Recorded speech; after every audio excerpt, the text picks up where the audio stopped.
Hello students, आपका एक बार फिर से स्वागत है आपके अपने YouTube channel S K highlight study में।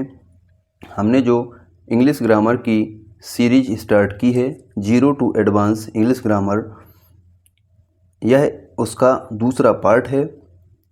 हमने पिछले वाले वीडियो में सेंटेंस के बारे में पढ़ा कि सेंटेंस शब्दों का वह समूह होता है जिससे पूर्ण भाव व्यक्त होता हो, और आज हम पढ़ेंगे सेंटेंस किन किन शब्दों से मिलकर बना होता है और सेंटेंस के पार्ट्स क्या होते हैं।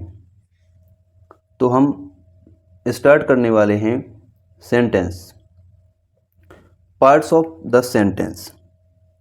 अब एक बार फिर से हम जानेंगे कि सेंटेंस क्या होता है। हमने पिछले वाले वीडियो में भी कहा था और इस वाले वीडियो में भी कह रहे हैं कि a group of words which makes a complete sense is called a sentence.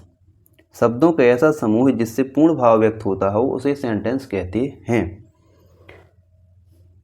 हमने यह तो आराम से कह दिया कि इसे सेंटेंस कहते हैं, लेकिन शब्दों का ऐसा समूह है तो समूह भाई है कैसा।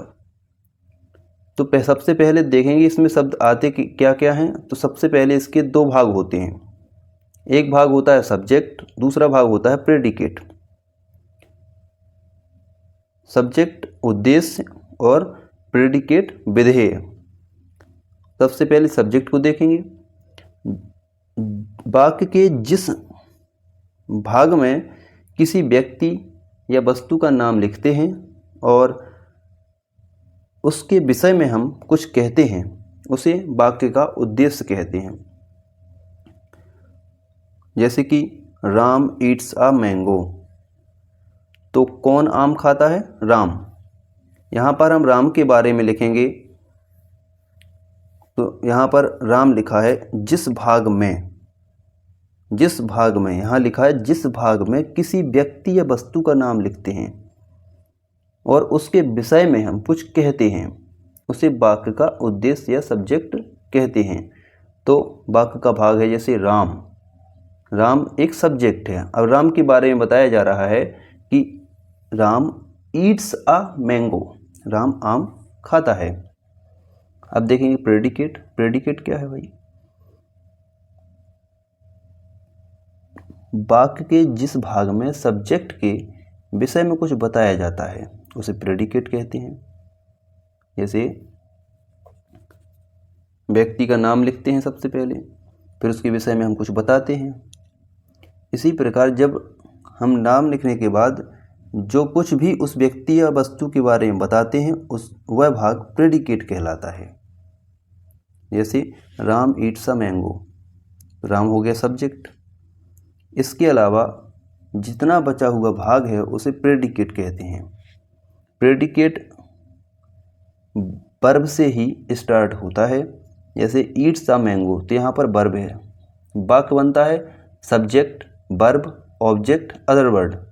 तो यहाँ पर राम सब्जेक्ट हो गया, ईट्स वर्ब हो गई, अ मैंगो ऑब्जेक्ट हो गया। सब्जेक्ट, ऑब्जेक्ट और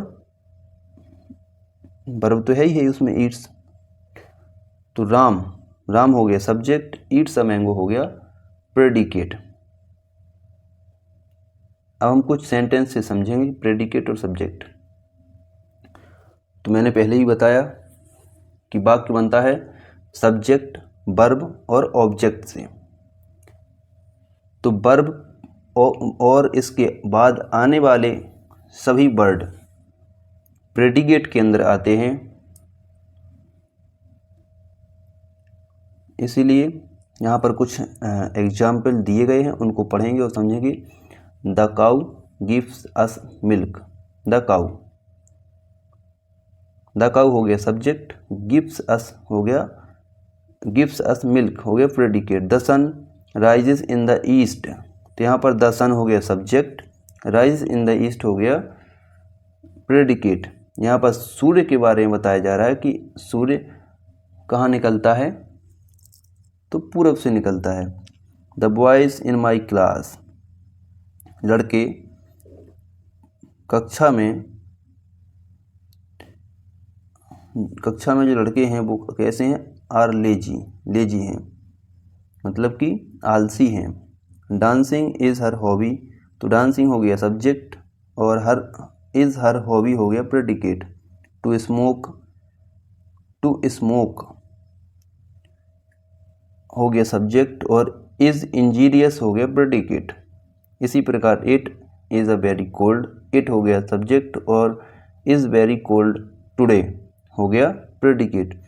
यहाँ पर अब एक समझने वाली बात यह है कि यहाँ पर देखा गया है जितने भी सब्जेक्ट एक शब्द के रूप में आए हैं, सब्जेक्ट एक ही शब्द में आए हैं, वो क्या हैं, या तो होगा नाउन होगा या प्रोनाउन होगा या जेरेंड होगा या इन्फिनेटिव होगा।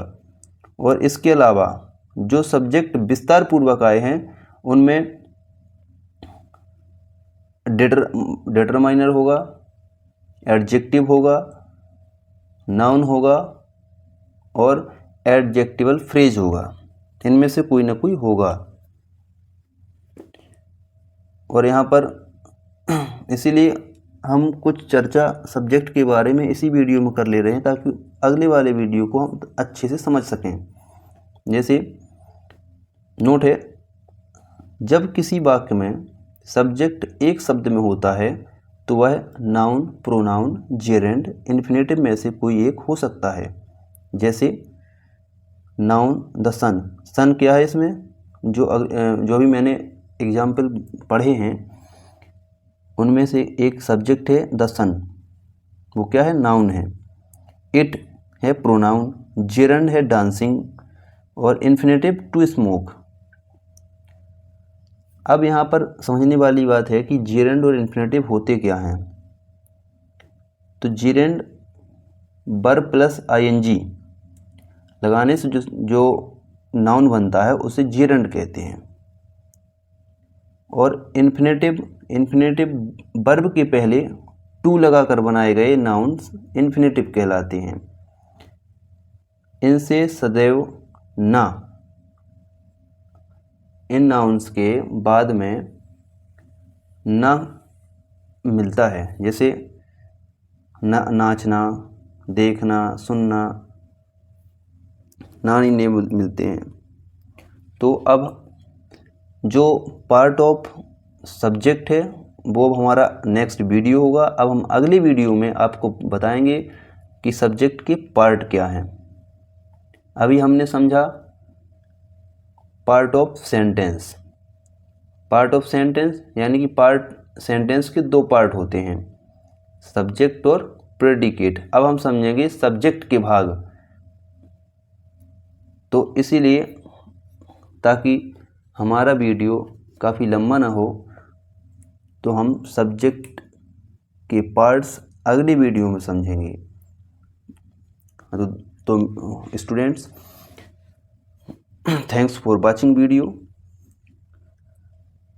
अगर आपको हमारे वीडियो पसंद आ रहे हों या हमारा पढ़ाया हुआ समझ में आ रहा हो तो हमारे वीडियो को लाइक करें, सब्सक्राइब करें और शेयर करें।